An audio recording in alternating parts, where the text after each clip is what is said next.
Guys, ഇന്നൊക്കെ university class മാത്രമായിരുന്നു ഉണ്ടായിരുന്നേ.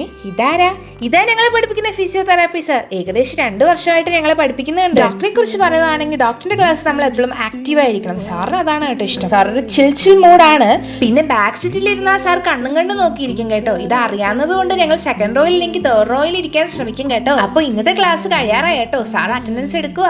അങ്ങനെ ക്ലാസ് കഴിഞ്ഞ് പോകുന്ന വഴിയിൽ നോക്കുമ്പോൾ മീൻ വിൽക്കുന്ന കണ്ടു. എന്നാ പിന്നെ 2-3 മീന് മേടിച്ചാലോ എന്ന് ചിന്തയായി. അറുമീനിൽ കൂടുതലും പുഴമീനായിരിക്കും കേട്ടോ കിട്ടുന്നേ. അങ്ങനെ ഞങ്ങള് 2-3 മീൻകുട്ടന്മാരെ മേടിച്ചു. കണ്ടിട്ട് ഫ്രഷ് ആണെന്നൊക്കെ തോന്നുന്നുണ്ട്. ഇനി വീട്ടിൽ ചെന്ന് നോക്കുമ്പോ അറിയാം. അങ്ങനെ പോകുന്നവരിൽ അലീറ്റ് പറഞ്ഞു, ഇത് അവളുടെ സിസ്റ്റർ ഗിഫ്റ്റ് കൊടുത്ത ടോപ്പാണ്, ഒരു ഫോട്ടോ എടുത്ത് തരാമോന്ന്. പിന്നെന്താ, ഒരു ഫോട്ടോ എടുക്കാൻ. ഇവിടെ ക്യാമറ ഗേളായി ജസ്റ്റീന ഉള്ളപ്പോ നമുക്ക് പേടിക്കാനില്ലല്ലോ. അങ്ങനെ ഫോട്ടോ ഒക്കെ ഇഷ്ടപ്പെട്ടു. അങ്ങനെ പോവാറായി നോക്കുമ്പോ ഒരാൾ ഇവിടെ ഇരുന്ന് എന്തോ കഴിക്കും. ആർക്കും തരാതെ ഇരുന്ന് കഴിക്കുവാന്നേ. പിന്നെ അലീറ്റയുടെ സ്നേഹപ്രകടനത്തിന്റെ അടിസ്ഥാനമായി അവൾ ലോലിപോപ്പും ടിക്സും മേടിച്ചത്. അങ്ങനെ ഞങ്ങൾ വീട്ടിലോട്ട് പോവാ. ക്യാമറ ഗേൾ ജസ്റ്റീനോടൊപ്പം യൂട്യൂബർ ആൻസി. ബൈ.